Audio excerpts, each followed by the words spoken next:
Итак, ребят, всем привет! Выкупили вот такую морозилочку под восстановление. Морозилочке буквально чуть больше года.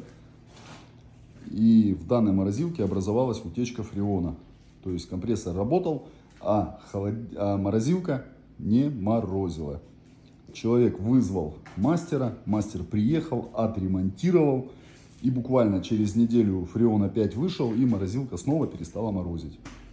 Вот, поэтому человек выставил на Авито, ну и мы, соответственно, ее выкупили.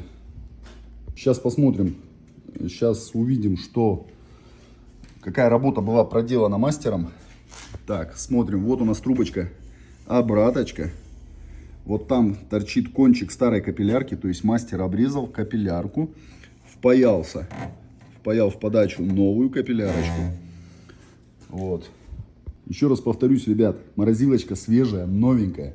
Контур обогрева здесь просто идеальный, никакой ржавчины, прямо ничего.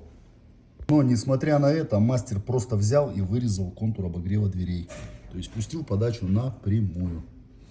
Вот у нас новая капиллярочка, брошенная предыдущим фломастером. Вот она вышла из морозилки. Так, ребят, внимание, вопрос. Кто как думает, что сделано не так? Как бы картину я обрисовал. Так что напишите в комментариях, кто бы сделал по-другому. Ну и вообще, какая проблема, где утечка в данной морозилочке. Так что жду комментариев.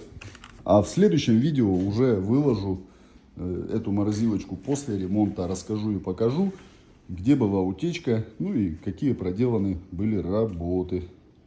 Все, всем пока, до новых встреч.